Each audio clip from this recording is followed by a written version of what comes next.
There was an incident. I don't know whether it was in December 2007 or January 2008, where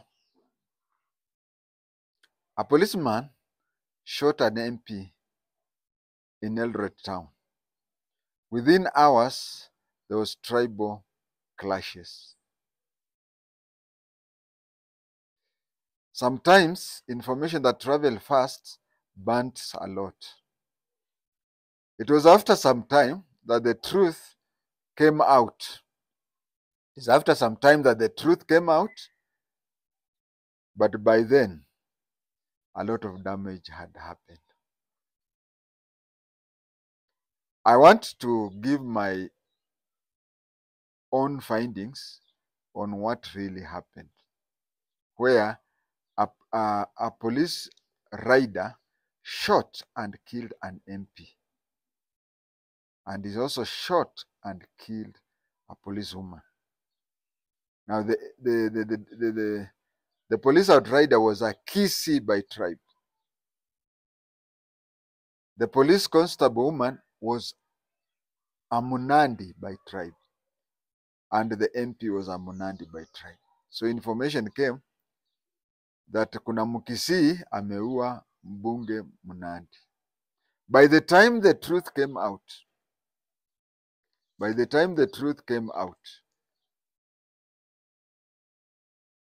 a lot of damage had been done. I don't know whether even death was there, but a lot of damage had been done. Allow me to explain what happened. I have been to Kiganjo, but this time I'll talk on the mentality of a recruit. Because when I was there last, I was there as a cadet officer, and that is a different world. You stay in the same compound with some people, but you live a very different lifestyle. Now, there were two recruits in Kiganjo, a male recruit and a female recruit. The male recruit was called Andrew Mauche Omwenga,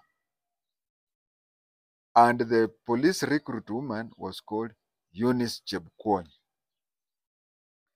They became lovers in Kiganjo. When they became lovers in Kiganjo, I want to give you a mentality of how Kiganjo talking to a girl recruit in a manner suggesting that you are seducing each other. That will cost you your job, and it will cost her her job, unless she's the complainant. I have seen that it goes up to even our teachers there. There was an incident when I was a recruit that the director of studies wanted to sack people who had been found to be having affairs with the girl recruits. But then the list of many instructors, many teachers were there, only that one of the teachers was of his rank. So he could not sack junior officers and leave the officer of his rank. So they were all forgiven for that. So in the Kiganjo, dating a recruit, if a recruit male is dating a course woman, a woman serving police officer who has come back for any of the courses there, nothing problem. But can I say that female recruits are supposed to be treated like nuns? I think that is okay. But they took that risk and became lovers. When they became lovers, they continued that way until they completed their recruit course. When they completed their recruit courses, they were posted to different places. You see, when you leave Kiganjo, you are told, or you used to be told, that you're going to this or that province. Used to be told you are going to this or that province. For example, I was told I was going to Rift Valley. From Kiganja, I was going to Rift Valley. So you go to Nakuru, you're posted to the districts, and so on and so forth. So okay, let us take two. One is taken to this province, the other one is taken to this province. In short, their affairs died. And where each one went, they got married. They got married. When they got married, transfers came, so and so, so and so. And then before, they underwent several transfers, and lastly, they ended up together in Eldoret. When they met in Eldoret, they wanted to catch up with each other. Andrew Maucho Mwenga said that he is married and his wife is somewhere in Kisii, if not Nyamira. Eunice Chepkwony said that she got married, but her husband died, so she's a widow. Now, if we follow that, and if you ask me to give an expert opinion, if her husband would have been alive, things would have ended there. But here, her husband is dead. She's a widow. She is single, and he is not single. So they reached a stage and lighted up their former affairs. When they lighted up their former affairs, there was a third party, Mauche's wife. There was a third party, Mauche's wife. Now let me tell you, there's a problem, or there used to be a problem with junior police officers. Nowadays, that problem may not be there, or if it is there, it may be there on a lesser extent. It may be there on a lesser extent. Because you work with somebody, the same office, and he or she is your next door neighbor. Let me give an example of teachers. You are teaching in a certain primary school, Durarwa Primary School, and both of you stay in Kabiria in the same plot.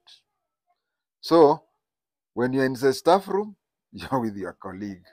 And again, when you go to your resident, you stay in the same plot with your workmate. Don't you think you will know each other more? Nowadays, police officers are allowed to rent houses outside. So the way they were staying, Omwenga's wife, when she came, Omwenga would brief Chepkwony and Eunice would keep off. And then when Omwenga's wife goes, Eunice comes back. Those things used to happen. I am a son of a police officer. I was a police constable before rising to senior level. So I know what is happening. My own brother is a constable. JI-TENGE family, about half up. So I know everything about police. So it ended up with either the police officers who are there or their wives. They tipped Omwenga's wife. Do you know something? Said no. Your husband has inherited a lady who is HIV positive, and she killed her husband. I don't know whether the Omwenga and his wife had attended HIV testing or not. That one I don't know.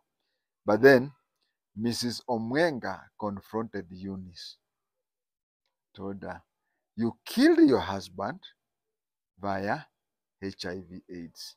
Now you want to kill us. Keep off. What did Eunice Chepkwony do? What Eunice Chepkwony did was to pass the information to Omwenga by telling him that our relationship is over. It's over. Omwenga tried to talk to her. Now, when he tried to talk to her to reconsider her feelings, one time he found her in her vehicle with a person whom, funny thing, he didn't even know that this person was an MP. Now, up to today, we do not know of what relationship the MP had with Eunice, whether it was platonic or non-platonic. We don't know. They died that way. But you see, there was an exchange on the Ugandan road. The Chepkonyi was in her civilian clothing, in her own vehicle, and Omwenga was there with his motorbike in uniform, and they were arguing. So you see, they were attracting. It is the main road. They were attracting attention of bypassers. So people are wondering, this police officer has arrested this lady, and they argue. So they decided this place is, why can't we go kwa vichochoro huko? We discuss. Why can't we go to vichochoro huko? We discuss and amicably decide what to happen. And that is what happened. So they drove. The MP was there. Most likely Omwenga did not know that the MP was a newly elected MP. He didn't know, most likely. So when they were arguing, they came out. Omwenga started arguing, and he had his pistol. But this lady left her gun in the vehicle with the MP. Now, I don't know what happened, because the way they were arguing, and you see, Kiganjo, I don't know about, by the way, there are some police women who usually, I was trying to, there's a lady who's training for criminology, and I was telling her how hard Kiganjo is, and there are some ladies who are also coaching this niece of mine. She's finalizing criminology in Maseno University. So they were telling, mzee, wacha kusema hiyo maneno. Unajua Kiganjo wakati yenyu sio ya leo.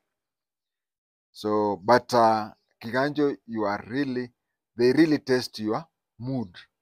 Unachapwa na uko na bunduki, iko na live bullet. They want to teach you that for you to reach a place and get annoyed and use the gun, you have to you have to undergo a lot of provocations. That is what is taught in Kiganjo. So yes, Mauche had, or Omwenga had a gun, and they were arguing, and anybody who was passing by would conclude that Omwenga could anytime take the gun and shoot the lady.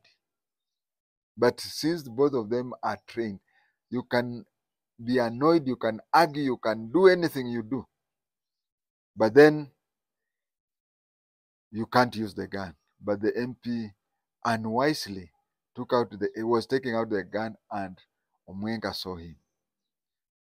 And you see, once you shoot one person, because if Omwenga saw somebody in suit, so he didn't know if that person is also good in firearm. So Omwenga decided to kill this unknown male adult. And you see, the police work is just simple. You shoot, and then that person, that is what you shoot that person and shoot yourself. So he shot the MP and then he shot the policewoman. Now, what I do not know, and that is what I've been having problems with my subscribers. I was not there. I have not interviewed those people. I don't know whether the bullet ended, or I don't know why Omwenga never killed himself. But for any circumstance, for any police officer, after shooting somebody else and thinking that you have killed that person, because in some cases you think you have killed the other person and you find that the person did not die. What people do is, if you have shot and killed any other person, accidentally or deliberately, but most likely in accidental, we have had some cases where you don't kill yourself, but where you deliberately shoot somebody else and believe that person is dead, what police officers do is that they kill themselves next. Now, why Omwenga never killed himself or anything? He's still alive, although his face is hidden. but you can find out from him. Thank you.